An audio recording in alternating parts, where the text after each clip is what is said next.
In a gripping analysis of the early days of Donald Trump's second term, Ezra Klein's recent audio essay on The Ezra Klein Show delves into the tumultuous political landscape shaping the new administration. The commentary is framed around a profound insight from former White House strategist Steve Bannon, who once described the media as the opposition party. Bannon's strategy, which encouraged flooding the media with multiple stories to distract and overwhelm, seems to echo through Trump's initial executive actions, highlighting a deliberate attempt to assert dominance over the narrative surrounding his presidency. Klein posits that the sheer volume of executive orders and announcements from Trump during his first weeks in office serves a dual purpose, not only to project an image of power but also to create chaos that stifles coherent opposition. The flood is the point, he writes, emphasizing that the cumulative effect of these actions is meant to instill a belief in Trump's unilateral authority over governance. He warns, however, that while Trump may wield significant executive powers, he cannot rewrite the Constitution at will.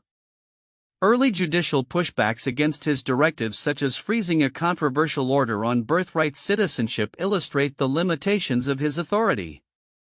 Trump's marketing prowess is critical to understanding his approach. By shaping perceptions of his presidency, he hopes to transform belief into reality.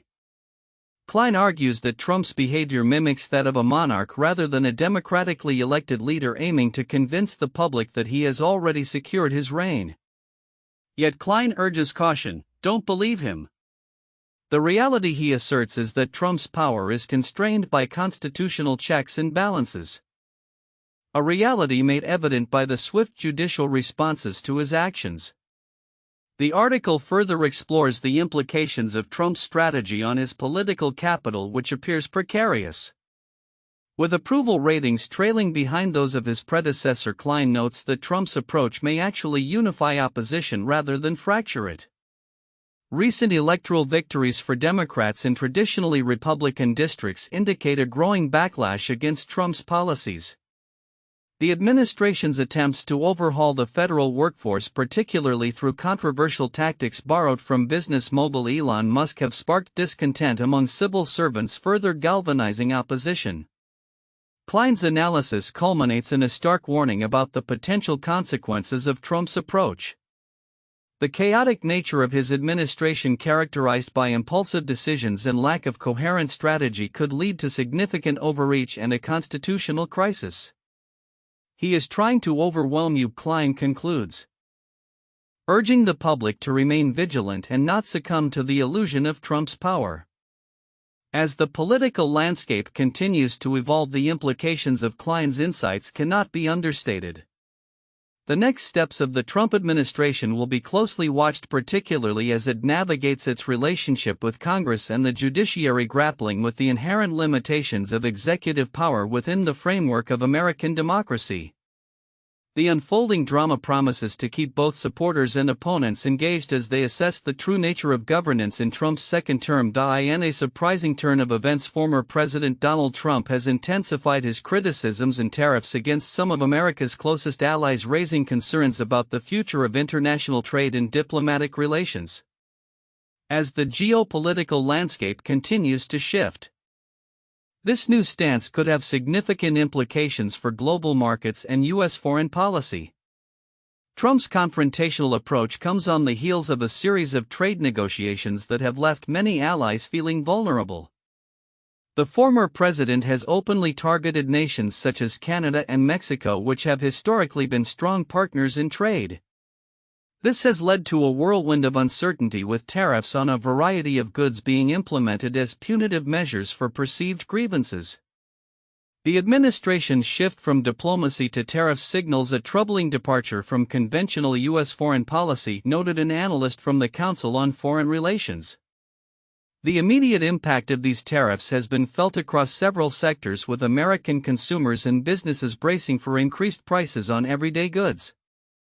Reports indicate that the cost of imported products, particularly those reliant on supply chains that cross international borders, could rise significantly.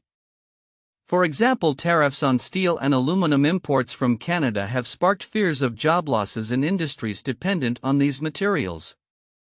The ripple effects of these tariffs could lead to job losses in manufacturing and increased costs for consumers, warned a spokesperson from the National Association of Manufacturers.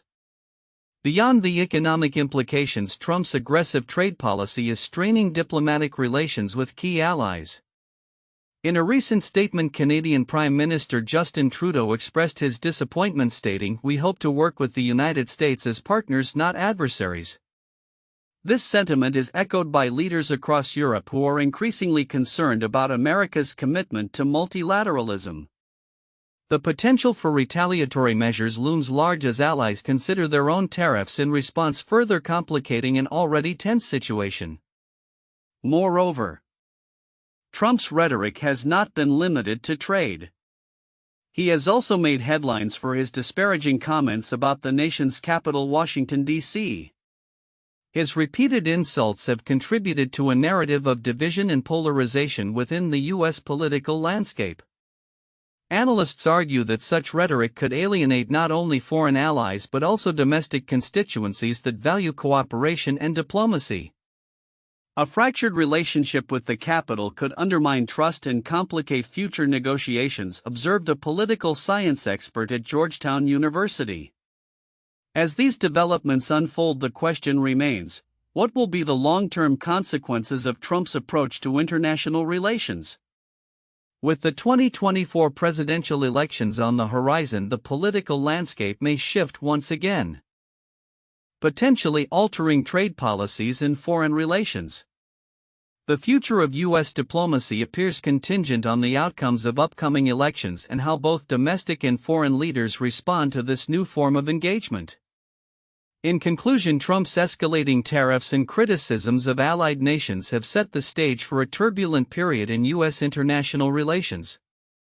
As the world watches closely, the implications of these decisions will likely reverberate through global markets and diplomatic channels for years to come, raising critical questions about the future of American leadership on the world stage. As international trade dynamics continue to evolve, the repercussions of tariffs and financial sanctions are becoming increasingly pronounced. Recent developments indicate a growing sentiment among Canada and Mexico, who are advocating for a more equitable distribution of the economic pain caused by tariffs imposed by the United States. This call for solidarity reflects not only a desire to protect their own economies but also an attempt to recalibrate the balance of power in North America. With the U.S. administration's recent tariff measures targeting various imports, Canada and Mexico are urging American consumers and industries to bear some of the burden.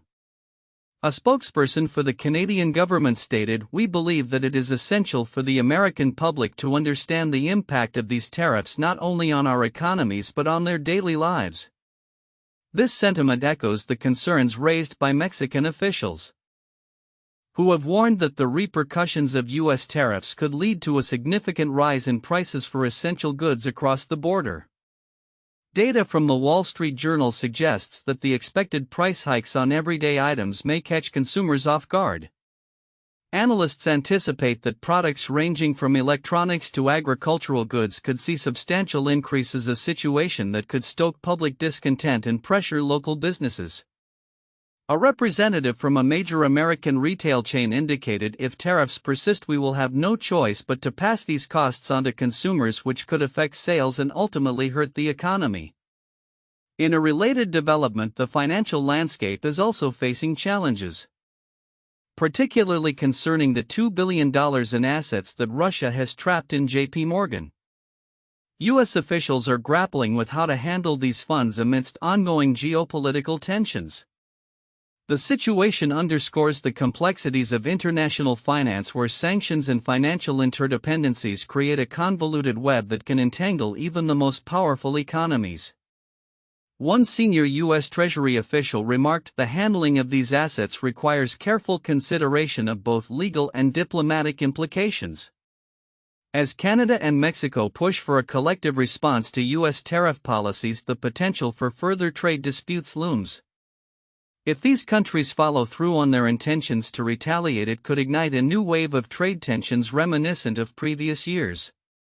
Experts warn that such developments could disrupt supply chains and heighten inflationary pressures affecting consumers on both sides of the border. In conclusion, as the landscape of North American trade becomes increasingly fraught with challenges and complexities, the call for collaborative strategies among Canada, Mexico, and the United States will be crucial. The ripple effects of tariffs and financial sanctions are likely to resonate well into the future, influencing consumer behavior and international relations. With stakeholders on all sides watching closely, the next steps taken by these nations will be critical in determining the trajectory of trade in the region and beyond. As the situation unfolds, it will be essential for policymakers to navigate these turbulent waters with an eye towards stability and mutual benefit. In a dramatic escalation of trade tensions, President Donald Trump has announced sweeping tariffs on imports from Canada, Mexico, and China, a move that threatens to ignite a global trade war. The U.S. president's decision has raised concerns not only among the countries directly affected but also within the European Union, which has signaled a firm response should Trump extend these tariffs to European goods. The tariffs, which include a 25% levy on most imports from Canada and Mexico and a 10% levy on imports from China, are set to take effect imminently. Trump justified these measures as a necessary response to what he termed a major threat posed by the influx of drugs and migrants across U.S. borders. Canadian Prime Minister Justin Trudeau has already promised retaliatory tariffs amounting to 25% on approximately $155 billion worth of American goods, targeting a wide array of products from bourbon to household appliances. Meanwhile, Mexico has indicated it will impose its own tariffs but has yet to specify the details. As the world watches closely, EU officials have expressed deep regret over the U.S. tariffs and have reaffirmed their commitment to respond decisively to any further trade measures that may be directed at Europe. An EU spokesperson emphasized the significance of the transatlantic trade relationship, stating there is a lot at stake. Across-the-board tariff measures raise business costs, harm workers and consumers. The EU's Trade Commissioner has indicated readiness to engage with U.S. counterparts as soon as they are confirmed, signaling a willingness to negotiate but also to retaliate if necessary. Economists and industry experts are already predicting that these tariffs could lead to significant economic disruption. Klaus, not a member of the European Central Bank's Governing Council, remarked, "Europe will not want to be pushed around. We are also a powerful trade bloc with 400 million consumers." This sentiment was echoed by French Prime Minister François Bayrou, who called for unity among EU nations in the face of Trump's aggressive trade posture. The automotive sector is particularly vulnerable as U.S. manufacturers rely heavily on cross-border supply chains. Estimates suggest that the tariffs could lead to a substantial increase in vehicle prices, with about $10,000 being added to the cost of imported cars and trucks. American consumers may ultimately bear the brunt of these costs, leading to a decline in auto sales and potentially stifling investment in the industry. The implications of these tariffs extend beyond North America. Global markets are bracing for fallout, as the interconnectedness of economies means that disruptions in one region can have ripple effects worldwide. Analysts note that ongoing trade tensions could deter investment inflows and exacerbate existing geopolitical conflicts, further complicating an already fragile global economic landscape. While the Trump administration has indicated that these tariffs will remain in place until the perceived immigration and drug crises are addressed, many experts anticipate legal challenges that could delay or alter their implementation. The president's use of the International Emergency Economic Powers Act to impose these tariffs marks a significant assertion of executive power, one that legal experts say could face scrutiny in the courts. As the world awaits the unfolding of this trade saga, the potential for further retaliatory measures looms large, with the EU and other affected nations poised to respond. The stage is set for a protracted confrontation that could redefine global trade relations. The coming months will be critical as countries navigate this complex landscape, seeking to protect their economic interests while attempting to avoid a full-blown trade war. The outcome of this conflict will not only impact trade policies but could also shape the geopolitical dynamics for years to come. In a world increasingly shaped by conflict and political unrest, the recent developments in the Middle East and North Africa have captured global attention. The complexities of these events are underscored by a variety of voices, from humanitarian surgeons witnessing the devastating impact of war on civilians to political analysts examining the rise of populism and authoritarianism. As the region grapples with a humanitarian crisis and geopolitical shifts, the narratives surrounding these events reveal deeper societal fractures and call for a re-evaluation of political allegiances.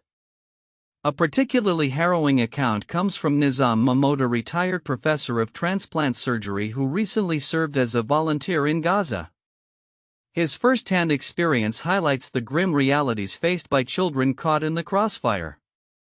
"I had never imagined that one day I would find myself operating on an 8-year-old child who was bleeding to death," he recounted, grappling with the lack of essential medical supplies amid the chaos of war. The conditions he described in Nasser Hospital were nothing short of catastrophic, with overflowing wards and a desperate shortage of basic hygiene and medical materials.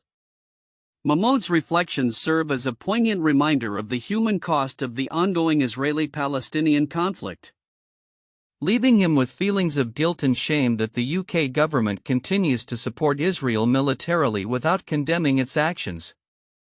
In a parallel narrative, the political landscape within the UK is being reshaped by the re-emergence of populist sentiments reminiscent of Trumpism. John Harris, a Guardian columnist, explored this phenomenon during a visit to Rugeley, Staffordshire, where he encountered residents expressing disillusionment with traditional politics. The rise of Reform UK, a party echoing Trump-like rhetoric, reflects a growing desire for leaders who appear to take decisive action. As Harris noted, many constituents are drawn to figures who promise change, even if that means endorsing controversial policies. This sentiment echoes across various communities, revealing a yearning for strong leadership in times of uncertainty. Compounding these issues, the political fallout from Donald Trump's latest proposals to address the Palestinian crisis has ignited protests in Egypt, where demonstrators rallied against plans to relocate Gaza's population. As the Rafah crossing reopened, allowing for the passage of sick and injured children, it became a symbol of fragile hope amidst despair. Analysts assert that these developments indicate a potential shift away from Iran's influence in the region, as Syrian leader Ahmed al-Shara made his first foreign visit to Saudi Arabia, signaling a possible reorientation of alliances. The intersection of humanitarian crises, political upheaval, and shifting alliances paints a complex picture of the current state in the Middle East and North Africa. As Mahmoud and others like him advocate for awareness and accountability, the call for political leaders to take a stand becomes increasingly urgent. The emerging dynamics suggest that the future will require not only a reassessment of humanitarian policies but also a commitment to addressing the underlying grievances that fuel conflict and division. As the world watches these developments, it remains crucial to engage in meaningful dialogue and action. The stories from Gaza, the political landscapes shifting in the UK, and the broader implications for international relations underscore the need for a conscientious approach to both humanitarian aid and political discourse. In the face of adversity, the voices calling for justice and change may very well shape the path forward, urging leaders to prioritize humanity over political convenience. As winter casts a long shadow across the United States, two iconic groundhogs, Punxsutawney Phil and Michigan's Woody the Woodchuck, prepare to make their annual predictions on Groundhog Day. This quirky tradition, steeped in folklore, has captivated audiences for generations, drawing attention not just to the weather but also to the accuracy of these beloved prognosticators. Punxsutawney Phil, the most famous of the groundhogs, is celebrated in Punxsutawney, Pennsylvania, where he has been predicting the arrival of spring since 1887. This year, as the festivities unfold, Phil will once again emerge from his burrow to determine whether he sees his shadow. If he does, folklore suggests that winter will persist for 6 more weeks. If he doesn't, an early spring is on the way. Meanwhile, Woody, who hails from Michigan, has a similar role, though his predictions are less widely recognized. Despite the lighthearted nature of these events, a closer examination reveals that their predictive prowess is often called into question. Historical data indicates that Phil's predictions yield an accuracy rate that hovers around 39%, significantly lower than meteorological forecasts. According to a recent analysis, Phil has successfully predicted the arrival of spring in only about 39% of his forecasts over the years. This statistic has led many to view Phil more as a cultural icon than a reliable weather predictor. In fact, the National Oceanic and Atmospheric Administration (NOAA) offers a more scientific approach to weather prediction, boasting a success rate of approximately 80% for long-range forecasts. Woody the Woodchuck, while perhaps less famous than Phil, shares a similar track record.